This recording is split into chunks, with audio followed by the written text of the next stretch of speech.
আজকের এই ভিডিওতে আমরা জানব যে শ্রীমদ্ ভগবদ্ গীতার ৩য় অধ্যায় থেকে আমরা কি শিখতে পারি, এবং তাও খুবই সহজ ভাষায়।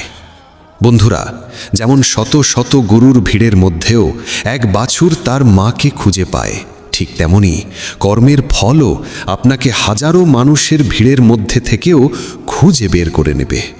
বন্ধুরা, গীতার প্রথম অধ্যায়ে আমরা দেখেছিলাম যে কুরুক্ষেত্র যুদ্ধে নিজের গুরুজন ও আত্মীয়দের দেখে অর্জুন কেমন বিষাদের মধ্যে পড়ে গিয়েছিল।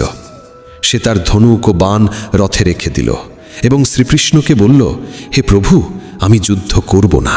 তখন ভগবান শ্রীকৃষ্ণ অর্জুনকে সাংখ্যযোগের জ্ঞান দেন। সাংখ্যযোগের সেই জ্ঞান শুনে অর্জুনের মনে এক ধরনের বিভ্রান্তি সৃষ্টি হয়। সে ভাবে যখন সব কিছুই ঈশ্বর করেন তখন তার আর কিছু করবার প্রয়োজন নেই। এই বিভ্রান্তি দূর করতেই ৩য় অধ্যায়ে শ্রীকৃষ্ণ অর্জুনকে কর্মযোগের উপদেশ দেন। এই অধ্যায়ে শ্রীকৃষ্ণ বোঝান যে সকল জীব নিজের স্বাভাবিক প্রকৃতির গুণের প্রভাবে কর্ম করতে বাধ্য। এই সংসারে এমন কোনো প্রাণী নেই যে এক মুহূর্ত কর্ম ছাড়া থাকতে পারে। চলুন বন্ধুরা, এবার আমরা শুনি শ্রীমদ্ ভগবদ্ গীতার ৩য় অধ্যায় কর্মযোগ। এই অধ্যায় শুরু হয় অর্জুনের এক প্রশ্ন দিয়ে। অর্জুন জিজ্ঞেস করে, হে জনার্দন, আপনি যদি কর্মের তুলনায় জ্ঞানকে শ্রেষ্ঠ বলেন, তাহলে হে কেশব, আপনি আমাকে এই ভয়ঙ্কর কর্ম অর্থাৎ এই যুদ্ধ করতে বলছেন কেন?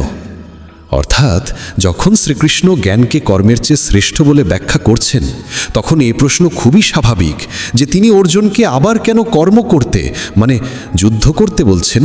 কারণ জ্ঞানের কথা তো অর্জুন শ্রীকৃষ্ণ থেকেই পাচ্ছে।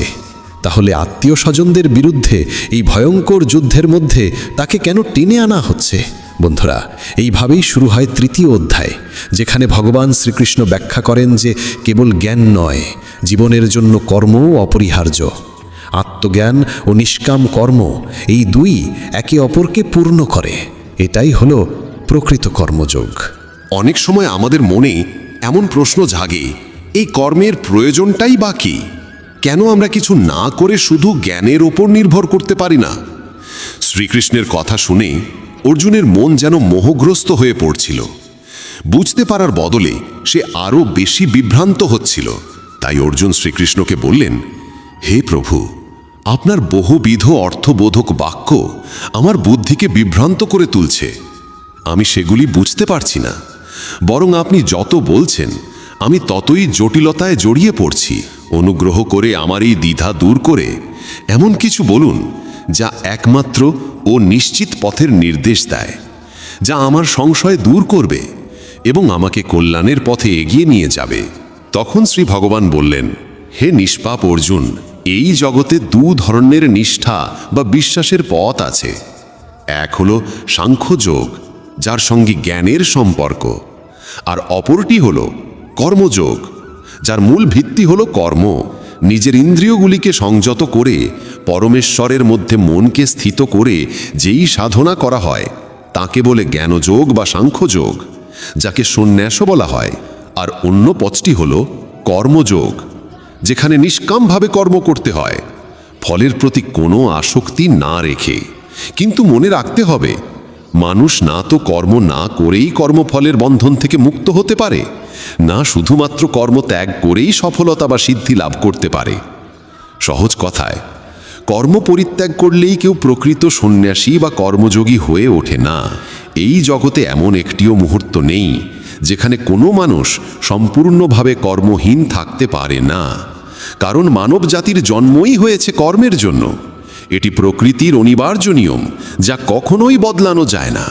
যে ব্যক্তি অল্প বুদ্ধি এবং শুধু বাহ্যিক প্রদর্শনের জন্য বলে যে সে সমস্ত ইন্দ্রিয়কে দমন করেছে, অথচ তার অন্তরে সে সব সময় ইন্দ্রিয় সুখ নিয়ে ভাবনা চিন্তা করে, সেই ব্যক্তি হচ্ছে মিথ্যাবাদী ও দাম্ভিক।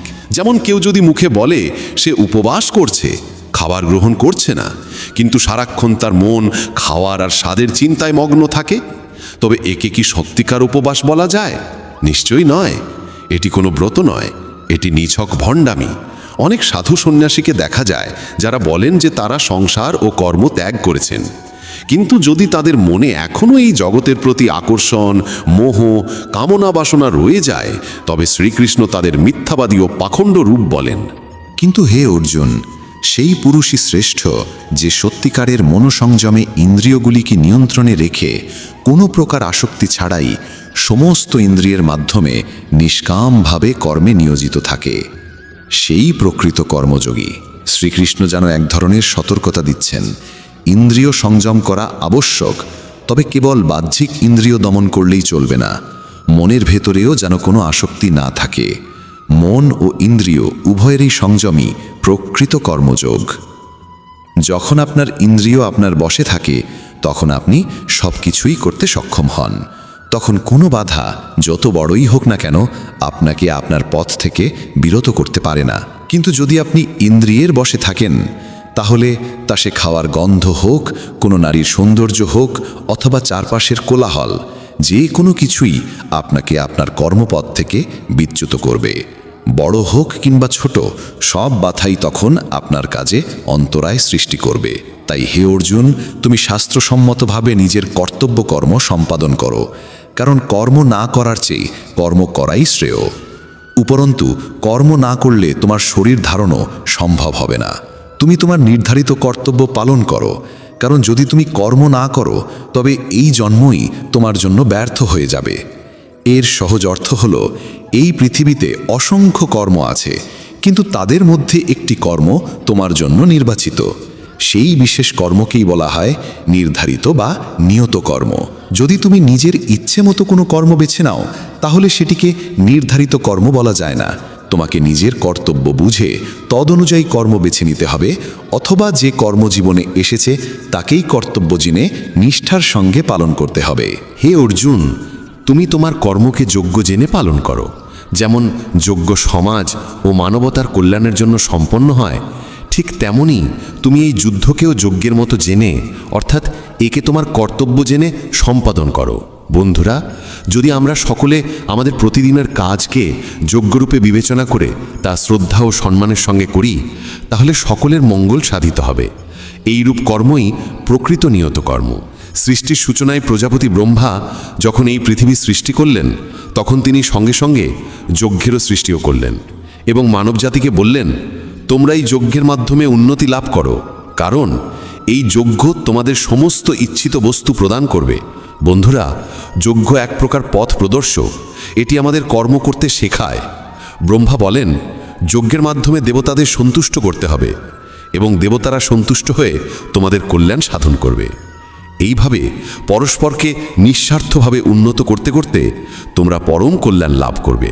বন্ধুরা, যজ্ঞ হলো এক পদ্ধতি যার মাধ্যমে দেবতাদের খুশি করা হয়, আর বিনিময়ে সেই দেবতারা আমাদের সন্তুষ্ট রাখেন এবং আমাদের উন্নতি সাধন করেন। এই কারণেই কোনো শুভ কাজ শুরু করার পূর্বে ঈশ্বরের নাম স্মরণ করার বিধান রয়েছে। ঈশ্বরের নাম যখন যথাযথ রীতিনীতি মেনে স্মরণ করা হয়, তখন সেটিই যজ্ঞ হয়ে যায়। যখন যজ্ঞের মাধ্যমে আমরা দেবতাদের পূজা করি, তখন তারা আমাদের কিছু না চাইতেই আমাদের সমস্ত ইচ্ছা পূর্ণ করে দেন। কিন্তু যারা যজ্ঞ করে না, যারা যজ্ঞের মাধ্যমে দেবতাদের অভিবাদনও জানায় না, অথচ তবুও নিজের সমস্ত কামনা পূর্ণ করতে চায়, তাদের চোর হিসেবে বিবেচনা করা উচিত। অর্থাৎ যে ব্যক্তি নিজে কিছু না করে সব কিছু পেতে চায়, সে তো চোরই। এ কথা অস্বীকার করার কিছু নেই। যজ্ঞ শেষে যেই অন্ন অবশিষ্ট থাকে, তা যারা সৎভাবে গ্রহণ করেন, তারা সকল পাপ থেকে মুক্ত হন। আর যারা শুধুমাত্র নিজের দেহ ধারণের জন্যই অন্ন প্রস্তুত করে, ঈশ্বরকে স্মরণ না করে শুধু নিজেদের জন্যই বেঁচে থাকে, তারা মূলত পাপকেই আহার করে। অর্থাৎ যারা কোনোভাবেই ঈশ্বরকে স্মরণ করে না, যাদের জীবনের উদ্দেশ্য কেবল নিজের অস্তিত্ব টিকিয়ে রাখা, তাদের চোর বলেই গণ্য করা উচিত। যদি অন্ন শেষ হয়ে যায়, তবে সব কিছুই ধ্বংস হয়ে যাবে। সমস্ত প্রাণের উৎপত্তি অন্ন থেকেই হয়, আর অন্নের উৎপত্তি বৃষ্টির দ্বারা হয়। বৃষ্টি আসে যজ্ঞের ফলস্বরূপ, আর যজ্ঞের উৎপত্তি হয় বেদের নির্দেশ অনুসারে নির্ধারিত কর্মপালনের মাধ্যমে। আমাদের সংস্কৃতির সমস্ত জ্ঞানই তো বেদ থেকেই উদ্ভূত হয়েছে, আর বেদের উৎস হলেন স্বয়ং পরমপিতা পরমাত্মা। এইভাবে বোঝা যায় যে যজ্ঞ ও ঈশ্বরের মধ্যে এক অবিচ্ছিন্ন সম্পর্ক রয়েছে। তাই সর্বব্যাপী পরমাত্মা ব্রহ্মরূপে যজ্ঞে চিরকাল বিরাজমান থাকেন। হে পার্থ, যে মানুষ এই সৃষ্টিচক্রের ধারায় নিজেকে প্রবাহিত করে না, অর্থাৎ নিয়মিতভাবে নিজের কর্তব্য পালন করে না, সে আসলে ইন্দ্রিয়ের দ্বারা ভোগ বিলাসে নিমগ্ন এক পাপী মানুষ, যে একেবারেই নিষ্ফল জীবনযাপন করে। কিন্তু সেই মানুষ যে আত্মার মধ্যেই আনন্দ পায়, আত্মাতেই তৃপ্ত থাকে এবং আত্মাতেই সম্পূর্ণভাবে স্থিত হয়, তার আর কোনো বাহ্যিক কর্তব্য বাকি থাকে না। এখানে আত্মা বলতে সর্বোচ্চ সত্যকেই বোঝানো হয়েছে। আর যে ব্যক্তি সেই সত্যকে উপলব্ধি করেছে, সে সেই সত্যেই সুখী থাকে এবং তার ভেতরেই স্থির থাকে। তার আর কোনো কর্তব্য নেই। তবে এমন মহাপুরুষ লক্ষ লক্ষ মানুষের মাঝে একজন হয়। সে ব্যক্তি এই জগতে না কর্মে আবদ্ধ থাকে, না কর্ম না করার মধ্যে তার কোনো উদ্দেশ্য থাকে। সে জীবের সঙ্গে কোনো রকম স্বার্থের সম্পর্কও রাখে না। এই কথার সহজ অর্থ এই যে, যে ব্যক্তি পরমাত্মাকে লাভ করেছে, সে আর আলাদা করে কিছু করার প্রয়োজন অনুভব করে না। তাই হে অর্জুন, তুই চিরকাল আসক্তহীন থেকে, অর্থাৎ নিজের ইচ্ছেগুলো ত্যাগ করে প্রতিনিয়ত নিজ কর্মের কাজ নিষ্ঠার সঙ্গে করে যা। কারণ আসক্তিহীনভাবে কর্ম করতে করতে মানুষ একদিন পরমাত্মাকে লাভ করে। অনেকেই তো এমন আছেন যারা কেবল কর্ম করতে করতেই চরম সিদ্ধি লাভ করেছেন। জনক প্রভৃতি জ্ঞানীরাও নিষ্কাম কর্ম করেই সেই চূড়ান্ত সিদ্ধির পথে পৌঁছেছিলেন। তাই সমাজের মঙ্গলকামী মনোভাব নিয়েই তোরও কর্ম করা উচিত। হে অর্জুন, শ্রেষ্ঠ ব্যক্তি যা কিছু আচরণ করেন, সাধারণ মানুষও তাই অনুসরণ করে। তিনি যা কিছু প্রমাণ বা মান স্থির করেন, মানব সমাজ তারই পদচিহ্ন অনুসরণ করে নিজেদের পথ নির্ধারণ করে। এই জন্যে উত্তম ব্যক্তিদের সর্বদা উত্তম আচরণই করা উচিত। হে পৃথাপুত্র, তিনটি লোকেই আমার কোনো কর্তব্য নেই। না আমার কিছু পাওয়ার অভাব আছে, না কিছু পাওয়ার কোনো ইচ্ছা আছে, তবুও আমি কর্মকেই কর্তব্য মনে করে পালন করি। অর্থাৎ আমি নিজেও নিজের দায়িত্ব পালন করি। শ্রী ভগবান বলেন, হে পার্থ, যদি আমি কর্মে সতর্কতা না দেখাই, তবে বিরাট অনর্থ ঘটে যাবে। কারণ মানুষ সর্বপ্রকারে আমার পথই অনুসরণ করে। তাই যদি আমি নিজে কর্ম না করি, তবে এই সমস্ত মানুষ বিপথে যাবে এবং আমি হব এক অবাঞ্ছিত সৃষ্টির কারণ। তখন আমি গোটা মানব জাতিকে ধ্বংসের মুখে ঠেলে দেব। হে ভরত বংশীয়, যেমন করে অজ্ঞ মানুষ ফলের আকাঙ্ক্ষা নিয়ে নানা কর্মে নিয়োজিত থাকে, তেমনি জ্ঞানীর উচিত সেই কর্মে নিয়োজিত থাকা, তবে ফলের প্রতি কোনো রকম আসক্তি ছাড়াই, শুধু এই জগতের কল্যাণের উদ্দেশ্যে।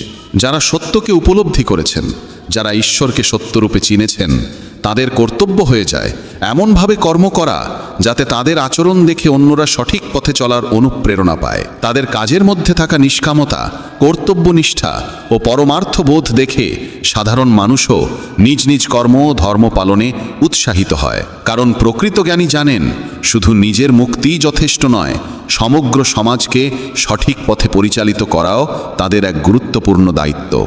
জন্ম থেকে মৃত্যু পর্যন্ত মানুষের সমস্ত কর্ম প্রকৃতির গুণের দ্বারাই সংঘটিত হয়। কিন্তু অজ্ঞ মানুষ, যিনি মায়ায় আবদ্ধ হয়ে পড়েছেন, তিনি অহংকার বশত নিজেকেই সবকিছুর কর্তা মনে করেন। সে ভাবে আমি সবকিছু করছি। কিন্তু হে মহাবাহু, যে মহাপুরুষ পরম তত্ত্বকে উপলব্ধি করেছেন, তিনি জানেন যে ইন্দ্রিয়সমূহ এবং তাদের ক্রিয়াকলাপ প্রকৃতির গুণ দ্বারা চালিত হয়। তাই তিনি কখনো এসবের প্রতি আসক্ত হন না। তামসিক গুণের অধিকারীরা অলসতা বা ঘুমের মতো কর্মে লিপ্ত থাকে। রাজসিক গুণের মানুষ প্রায়শই সাহস ও বীরত্ব দেখানোর প্রবণতা নিয়ে কাজ করে। কিন্তু জ্ঞানী জানেন, গুণই তাদের দ্বারা কাজ করিয়ে নিচ্ছে। যারা জ্ঞানী নন, তারাই মনে করেন সব কিছু তাদের নিজের দ্বারা হচ্ছে। যারা জ্ঞানী, কর্মে নিয়োজিত, তাদের বোঝা উচিত যে প্রকৃতির গুণই তাদের দ্বারা কর্ম করাচ্ছে, তারা নিজে কিছুই করছেন না। এবং যারা এই সত্য অনুধাবন করেছে, তাদের দায়িত্ব হয়ে যায় অজ্ঞজনকে এই শিক্ষা দেওয়া যে কর্মই তাদের ধর্ম। অতএব হে অর্জুন, সব রকমের কর্তব্য কর্মকে আমার অর্থাৎ সর্ব অন্তর্যামী পরমাত্মার মধ্যে সম্পূর্ণভাবে অর্পণ করে পূর্ণ আত্মজ্ঞান সহ প্রত্যাশা, মমতা ও দুঃখের সম্পূর্ণ ত্যাগ করে যুদ্ধ করো। যে ব্যক্তি আমার এই আদেশকে ঈর্ষারহিত হয়ে শ্রদ্ধা সহকারে নিজের কর্তব্য মনে করে পালন করে, সে সমস্ত কর্মফলের বন্ধন থেকে মুক্ত হয়ে যায়। কিন্তু যে ব্যক্তি আমার আদেশকে ভুল বলেই অপমান করে এবং আমার এই মতের অনুসরণ করে না, সেই মূর্খকে জ্ঞানহীন ও ধ্বংসপ্রাপ্ত বলেই মনে করো। সমস্ত মানুষও প্রকৃতির গুণের অধীন হয়ে কর্ম করে। এমনকি তত্ত্বদৃশী জ্ঞানীরাও সেই গুণের নিয়ম অনুসারেই কাজ করেন। তাহলে এখানে কারো জোর করে কিছু করারই বা আছে কি? যার যেমন প্রকৃতি, সে তেমনই আচরণ করবে। হে অর্জুন, ইন্দ্রিয়সমূহের মধ্যেই আসক্তি ও বিতৃষ্ণা লুকিয়ে থাকে, কিন্তু মানুষকে কখনো তাদের অধীন হওয়া উচিত নয়, কারণ এই আসক্তি ও বিতৃষ্ণা আত্মকল্যাণের পথে প্রধান বাধা ও শত্রু। অর্থাৎ ইন্দ্রিয়গুলির মধ্যেই সব রকম অনুভূতি গোপন থাকে, ভালোটাও খারাপটাও। আমাদের উচিত এই ভালো এবং খারাপ দুটোর মধ্যেই নিজেকে না জড়ানো, কারণ সেখান থেকেই মায়া শুরু হয়, এবং এই ইন্দ্রিয়ের খেলার মধ্যেই আমরা এমনভাবে আটকে পড়ি যে আর বেরোতে পারি না। কাম, ক্রোধ, লোভ এবং মোহ এইগুলিকেই আমাদের শত্রু জ্ঞান করা উচিত। অন্য কারোর কর্তব্য বা ধর্মপালন যতই নিখুঁত হোক না কেন, নিজের কর্তব্য পালনে যদি সামান্য ভুলও থাকে তবুও সেটা বেশি কল্যাণকর। অন্যের কর্তব্য পালন করতে গেলে ভয় জন্মায়, কিন্তু নিজের কর্তব্য পালন করতে গিয়ে মৃত্যু হলেও তা শ্রেয়স্কর। যে দুর্বল ব্যক্তি নিজের ওপর বিশ্বাস হারিয়ে ফেলে সেই অন্যের ধর্ম গ্রহণ করে। যার মধ্যে সামান্যতম আত্মসম্মান থাকে সে কখনো অন্যের ধর্ম বা কর্তব্য গ্রহণ করে না। অর্জুন জিজ্ঞাসা করেন, হে প্রভু, মানুষ না চাইতেও কিসের প্রেরণায় অথবা কাদের চাপে পাপকর্ম করতে বাধ্য হয়? কেন সে ধর্মপথে চলতে পারে না? কেন সে অধর্মের দিকে এগিয়ে যায়? ভগবান শ্রীকৃষ্ণ বলেন, এই পৃথিবীতে মানুষের পাপাচরণের মূল কারণ হচ্ছে রজগুণ থেকে উৎপন্ন কামনা, বাসনা ও ক্রোধ। এই কাম এবং ক্রোধই হচ্ছে মানুষের সবচেয়ে বড় শত্রু, এমন এক অগ্নিশিখার মতো যা কখনো তৃপ্ত হয় না। মিত্রদের উদ্দেশ্যে শ্রীকৃষ্ণ ব্যাখ্যা করেন, মানুষ পাপ করে কেন? এর মূল কারণ রজগুণ। এই রজগুণই মানুষের মধ্যে কাম, ক্রোধ, রাগ ও দ্বেষের মতো বিকার তৈরি করে, যা একে পাপে প্ররোচিত করে। এই সকল অবদমিত ও অশুভ ভাবনাগুলিকেই শ্রীকৃষ্ণ শত্রু বলে অভিহিত করেছেন। যখনই আমাদের অন্তরে এই রকম কাম, ক্রোধ, রাগ বা দ্বেষের ভাব উদিত হয়, তখনই বুঝতে হবে আমাদের ওপর শত্রুর প্রভাব শুরু হয়ে গেছে, এবং তখনই আমাদের নিজেকে নিয়ন্ত্রণ করা প্রয়োজন। যেমন ধোঁয়ায় আগুন ঢেকে যায়, ধুলোয় আয়না ঢেকে যায়, এবং যেমন গর্ধাশয়ে ভ্রূণ আচ্ছাদিত থাকে, তেমনি মানুষের অন্তরেও কামনাগুলি তার জ্ঞানকে আচ্ছন্ন করে রাখে। আর যখন জ্ঞান ঢেকে যায় তখন সেই শূন্যস্থান পূরণ করে কাম, ক্রোধ, রাগ ও দ্বেষের মতো অন্ধ ভাবনাগুলি, এগুলিই মানুষকে পাপকর্মে লিপ্ত হবার দিকে ঠেলে দেয়। এই কারণেই শ্রীকৃষ্ণ এই কামনাগুলিকে ঘোরতর শত্রু বলে চিহ্নিত করেছেন। হে কুন্তিপুত্র, এই অদম্য কামনাই সেই চিরশত্রু যা জ্ঞানীর ব্যক্তির জ্ঞানকে ঢেকে দেয়। এই কামনা ঠিক আগুনের মতো, যা চিরকাল জ্বলতে থাকে, কখনো শান্ত হয় না। কামনা, রাগ, লোভ, মোহ আর অহংকার, এই পাঁচটি প্রবৃত্তিকে দমন করাই হলো সেই আগুন নেভানোর একমাত্র পথ। শ্রীকৃষ্ণ বলেন, এই কামনার আসল বাসস্থান হল মানুষের ইন্দ্রিয়, মন ও বুদ্ধি। এগুলোই সেই জমি যেখানে কামনার বীজ বপন হয়। সেখান থেকেই কামনা মানুষের জ্ঞানকে ঢেকে ফেলে এবং আত্মাকে মোহে আচ্ছন্ন করে তোলে। অতএব হে ভরতবংশীয় শ্রেষ্ঠ অর্জুন, এই কামনাকে তার শুরুতেই বিনাশ করো। ইন্দ্রিয়কে বশে রেখে আত্মজ্ঞান ও আত্মসাক্ষাৎকারের পথে বাধা দেওয়া এই পাপের মূল শত্রুকে শক্ত হাতে দমন করো। শ্রীকৃষ্ণ অর্জুনকে উপদেশ দেন, এর আগেই যখন এই কাম ও ক্রোধ নামক শত্রুগণ তোমার উপর নিয়ন্ত্রণ প্রতিষ্ঠা করে, তার আগেই তুমি ইন্দ্রিয়কে বশে রেখে নিজের কামনাকে সম্পূর্ণরূপে বিনষ্ট করে দাও। এই কাম ও ক্রোধই হলো সেই শত্রু যারা মানুষের ভিতরকার জ্ঞানকে ধ্বংস করে, অজ্ঞানতা সৃষ্টি করে এবং তাকে ধর্মপথ থেকে বিচ্যুত করে। হে অর্জুন, এই শরীর অপেক্ষা ইন্দ্রিয় শ্রেষ্ঠ, ইন্দ্রিয়ের চেয়ে মন শ্রেষ্ঠ, মনের চেয়ে বুদ্ধি শ্রেষ্ঠ, আর বুদ্ধির চেয়েও শ্রেষ্ঠ হলো আত্মা, আমাদের অন্তরের সেই শুদ্ধ সত্তা।